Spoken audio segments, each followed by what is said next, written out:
The corner, the corner, the corner.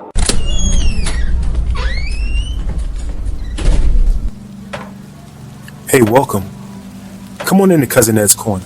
This podcast is where you'll find real, authentic conversation, organic conversation, unscripted, unfiltered conversation, like you're home with your cousin. It's all about life. It's about finance. It's about spirituality. It's about love and everything in between. I'm your host, Cousin Ed. I'm excited to bring you along on this journey. So sit back and listen in as we dive into a wide range of topics. I have some diverse guests coming on with an array of thoughts and opinions. My goal is to create a space all for us to connect and communicate. It's not really about me. It's about the community as a whole. Let's enjoy it. Let's sit back. Let's think about our past. Let's move into our future. It's about the corner, the corner, the corner. So no matter how you cut it or slice it, we're all here together. I'm just here to give you a piece of my heart, my mind, my soul, and my mentals. So sit back, relax, and enjoy another episode of Cousin Ed's Corner. The corner, the corner, the corner.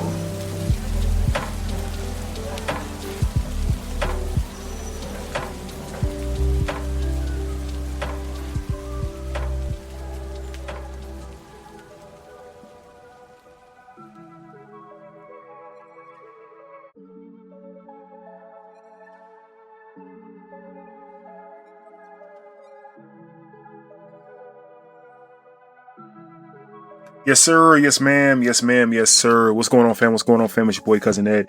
Yes, indeed. Cousin Ed's Corner back at you again. Today's Friday, right? Oh, first of all, thank y'all. Hello. All that stuff. I'm kind of thrown off right now. But today's Friday.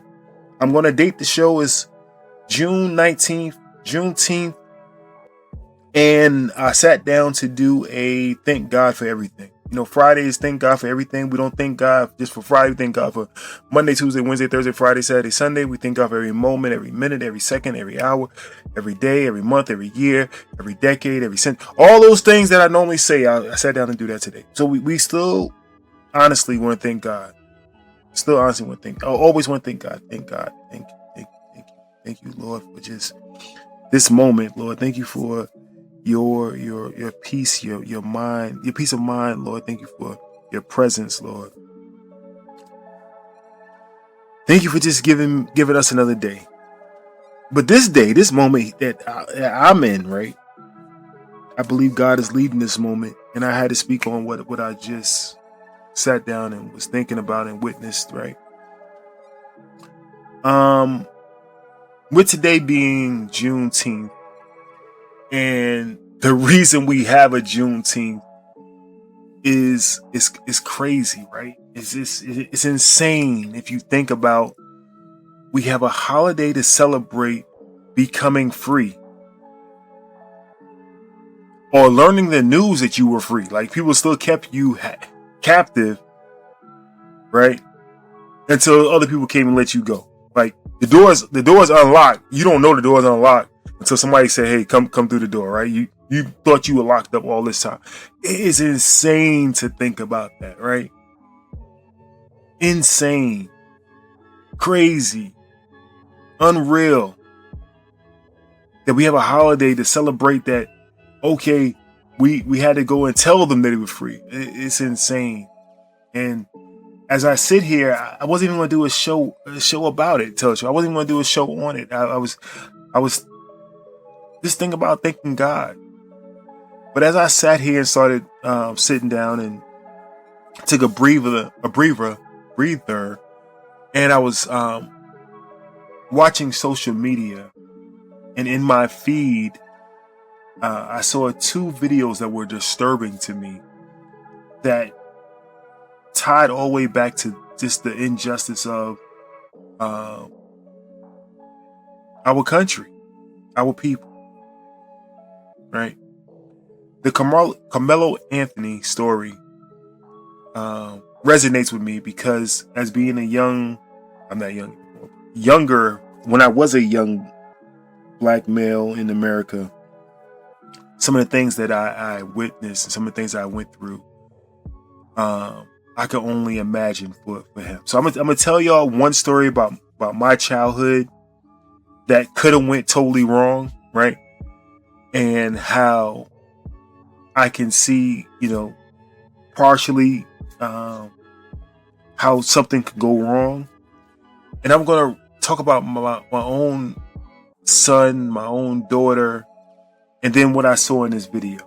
So I'm gonna start with myself. I'm gonna go to my son, go to my daughter, and then go to this video, right? Many of you may have heard my story of growing up in Brooklyn, very similar to Chris Rock, where he went to school at. I went to school in a school called Marine Park, and in Marine Park, it was not. I don't believe it still is diverse. It used to be Italian, Russian, American white individuals, Jewish. None of us out there. There's none of us out there, right? In the Marine Park area. We got bussed into this area. So if you watch Everybody Who Hates Chris, he's 15 years older than me, maybe. And that's 15 years. What you saw there was 15 years before I went there, right? Not much changed, another group of younger kids and a little more progressive, a little more accepting of us, but it still was a lot of racial tension in the school and in the community around us, right? I want to speak on this one, we're going to say race war we had, right? And, everything seems a lot bigger when you're there. Probably was much smaller, but maybe not. Maybe my experience, and some of my friends who listen to the show can attest to this. We had a young Italian white boy who spat on a black girl and got his behind beat for it, right? By the brothers, right? By the young, we protected her, right? And from that happening, he called his older brothers and other people in the community came to the school. And like I said, we got bused to the school and we got bused away from the school. So the bus was outside the school and they came and surrounded the bus. And they were beating on the windows. They had chains, they had bats, they had a whole bunch of stuff beating on the window. Now, this is something that somebody may not know about me, right? So if you ever heard, first time hearing this story, you may think it's a movie, right? You seeing people outside the bus, hitting on the bus, beating on the bus, right? So the bus is full of everybody that's going back to our neighborhood, right? Vanderveer and the Junction, all the way up that way. So we got bussed in, right? So as they're beating on the bus, we're like, well, let's get off the bus so everybody else can go because they had nothing to do with it, right? So we got off the bus and the cops are there, the school officers, school resource officers are there. They're trying to hold them back. We're like, hey, it is what it is. Let's see what's going to happen. So we're walking around the school. Think about walking around the whole building, and they're following us. So we get to the front of the building, and we went inside. Somebody called their brothers. It was a whole bunch of stuff going on that day, right? Needless to say, no fight physically happened outside the school that day with this group of people. I think the cops got there, squashed everything for that day. The next day, they come back up there during school hours. They outside the school. They want ruckus. They throwing stuff at the windows, telling the black kids to come outside, calling us all kind of names that our mother and father did not name us. All kind of animals and everything you could think of. But we're young, right? We're like, who won it? Like, no fear or anything like that. By this time, the people from our neighborhood is coming down to this neighborhood, right? So that's why I said it was a race war. But it was the young guys from our neighborhood coming down to protect their brothers, their sisters, and everything else. So trying to diffuse a lot of this, my principal called me in. Now, I'm not trying to give props for anything, but I was in the middle. Like I was good kid, but I knew everybody, right? I was still, popular, but I knew everybody on both sides. I knew the white kids and the black kids. I was in the middle of the bunch, right? I played basketball. Called us in, called the girl who got spat on, called the young man in, called me in. I'm not gonna say it's only me, right? So let's say he called a bunch of us in, right? To try to talk it out. What came out of it, the boy apologized. Uh, sincerely said he was sorry, he was immature, whatever. Now, I will say this much. Disclaimer. This is 30 plus years ago. The story may have changed 10 times. This is, you know how you go back to your elementary school, your high school, and look so much smaller now, but when you was there, it looks a lot. This story may be just inflated by 10%, right? I'm gonna say 10%, a little bit, but this is how I remember it. But I do remember it getting squashed, and he had to tell his brothers and stuff to squash it. I had to go back and tell my friends and their brothers and stuff to squash it. We went on from there. No beef. I tell you that story to say it could have went totally different at that time. The kid could have got hurt when he got beat up in school. We could have got hurt by the people coming up there. It could have went totally left, right? Somebody could have lost their life in that whole situation, right? Fast forward to my own kids, right? My kids went to school in a African American community, Stone Mountain. They didn't see the diversity of what I saw growing up, but they also played sports. So they went to different schools, different organizations, different communities, and had a chance to compete against, see different people from different communities. At any time, for one of my kids to have somebody else put their hands on them would have been a problem. And I'm not going to talk about my own two children, right? The kids I coached, the kids that I mentored.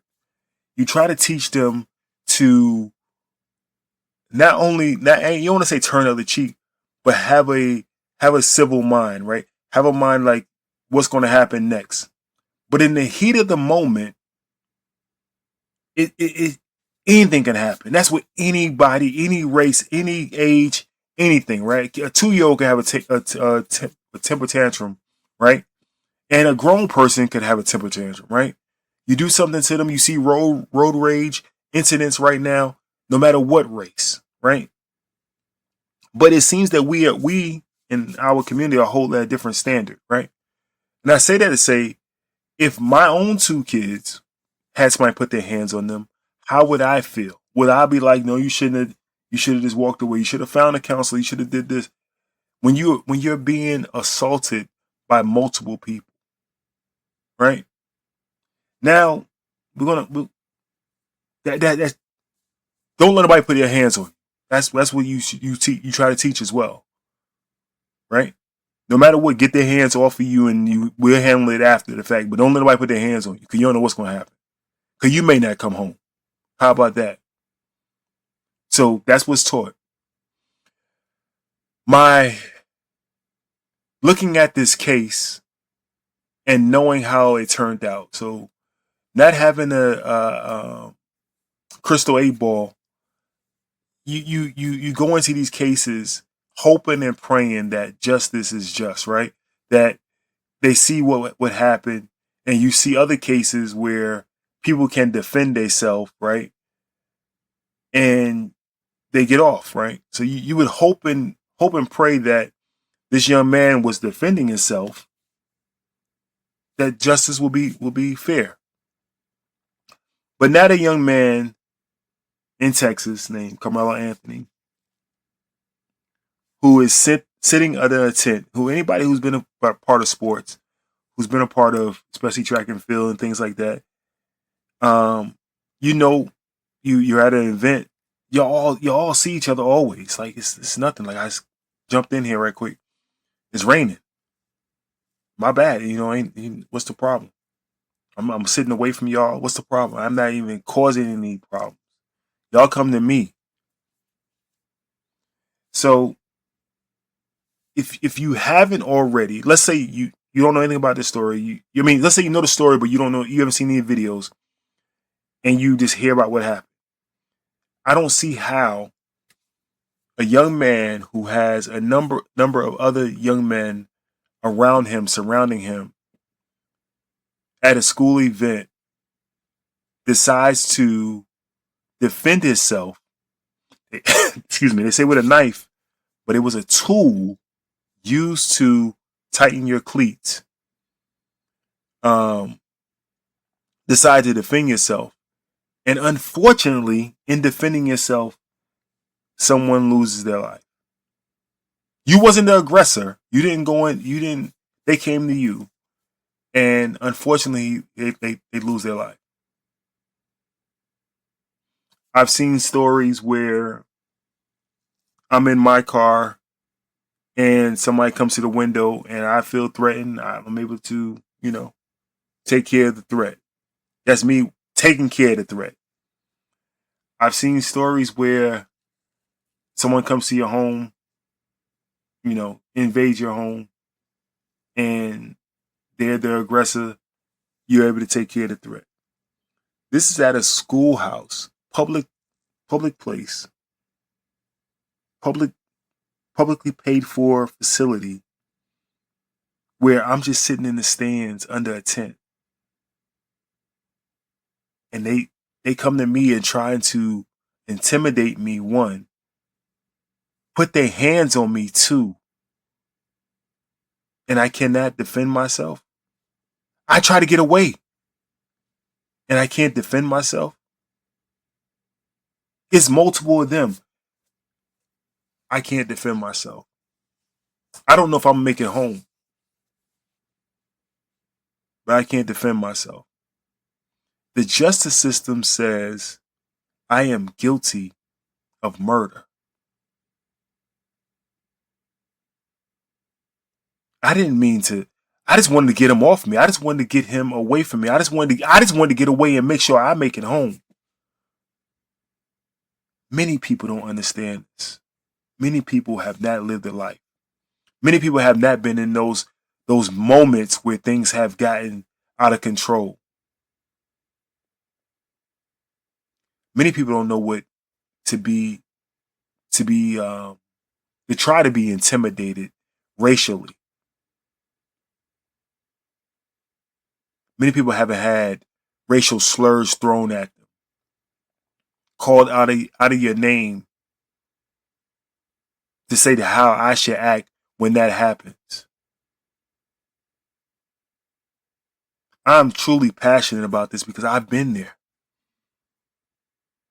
I've been on a basketball court in a foreign town where people called me out of my name. Mm. What got me upset just now is now watching the videos of this incident. And trust me, I do not want anyone to lose their life. I don't want anybody to get hurt at all. No. A fair fight, I love it, right? But guess what? People get hurt of fair fights. I've heard stories of somebody hitting somebody, they fall, they hit their head, they die. I've seen all of that, right? You don't want any of that to happen.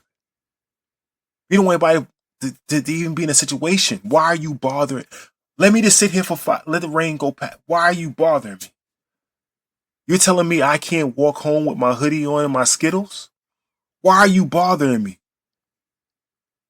I can't be in the park and play with a toy gun and you jump out and you kill me? Why are you bothering me? I'm just a kid. Why are you bothering me?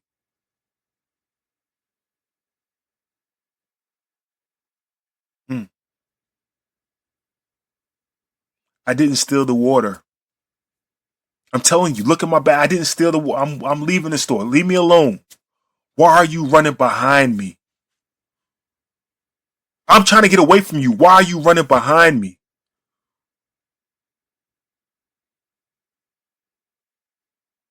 And it's not, and for whoever hears this, right? Whoever hears this, it's not only one race.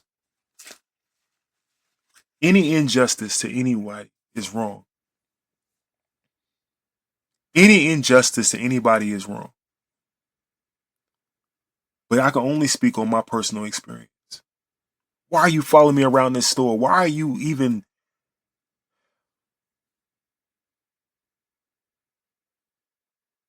Why do you hate me so much?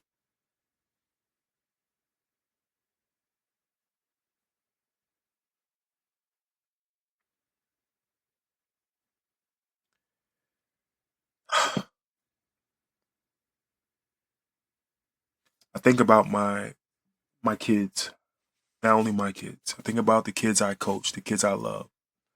How many times will they get stopped by the cops and they are in fear for their life?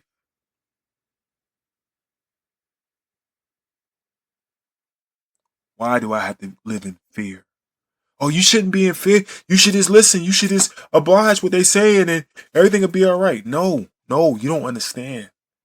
It's not always all right. Because they try to intimidate you. They try to bully you. They try to put you in a situation where you have to use everything in your body to be calm. You ever seen the movies when people are trapped in something and they're trying to get out? Say a fire. You're trying to get out of it. You're not calm and just trying to knock on the door. You're trying to bust your way through the door. And that's how sometimes we feel in society because we're trying to bust out of this tension of why are you bothering me? Just let me be. So now this young man tries to get away, tries to pull himself away, tries to let him know, stop bothering me. Unfortunately, the young man that's going against him dies. Karmelo doesn't leave. He goes and find a coach, right? Cops come. He's polite. He is sitting there talking to him. He said, why he got to put his hands on me? Why he got to touch me? Why? I told him not to touch me.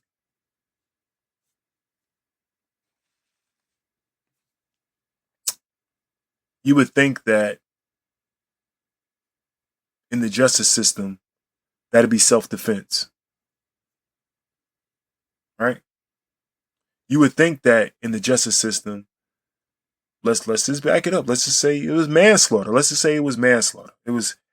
I didn't mean to kill him, right? It was manslaughter. I defend myself. Let's just go with manslaughter. Not first degree murder. 35 years. 35 years. All I did was whistle at the woman. That's what she said I did.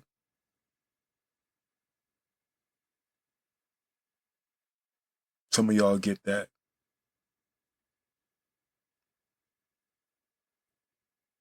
Mm.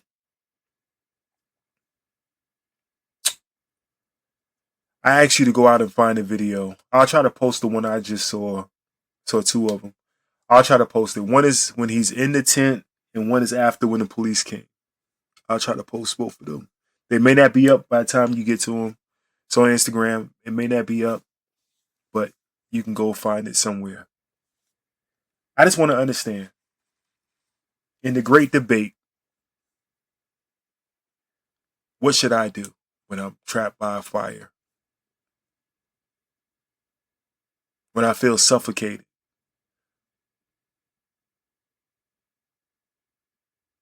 Let's just I'm gonna go the other route real quick before I get off. Let's just say I am the antagonizer. I am the antagonizer. Let's say I am the antagonizer. I'm the one in that tent talking big, bad, and bold and everything else. Why can't you walk away? Why can't you go get the coach? Why can't you just leave me be? Like, you know what? Do what you want. I saw something on the internet. I'm just a whole nother story. At the Knicks parade, not parade, but the watch party, whatever, some guys were in a Corvette, right? I think it's a Corvette. Nice expensive car, right? The wings in the car come up, whatever that is, right? Wings come up. And the New York crowd was, the people in the crowd was going crazy, tell them to burn out, tell them to, rev the engine and everything else. And he didn't want to do something the guy asked him to do. So the guy from New York, in Jersey, you may have seen this video, start pouring water all over the car. So one guy gets out the car, right? Goes around, knows how much he had to lose, right? Gets back in the car. The guy's still pouring water on him, right? So at this point, he does a video later on. He said, yo, you know what? I know how much I had to lose. I had to leave it alone. Got back in the car. I'm just sitting here. Can y'all leave me alone? Why are you touching me? Why are you doing this to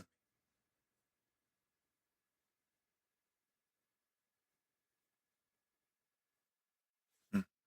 Fam, this one was big. I'm sorry. I shouldn't apologize, but I gotta apologize. It's not normal. But hopefully you stay with me this long. I thank y'all for staying with me this long. Please say a prayer for this young man that it gets overturned and he gets to go home. He gets to live his life. He gets to somehow, some way make it from this tragedy, right? Stronger and better, helping others, giving back to others. I pray for each and every one of you, for your friends, family, and loved ones. I pray that God, you always know God is with you. God is around you. God is always protecting you. God gives you peace of mind. That you just can get through the tragedies and the triumphs and get to the next level.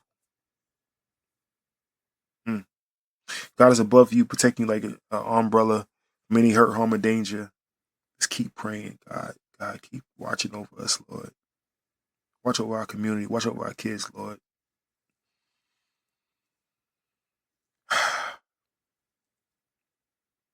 I pray that you know that God is behind you, clean up all your transgressions. He forgives you for yesterday.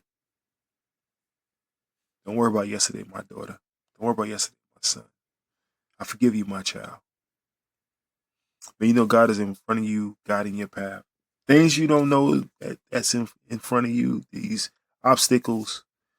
He just want to see what you do when you get to the obstacle. Will you still praise his name? Will you call on his name? Will you cry out to him?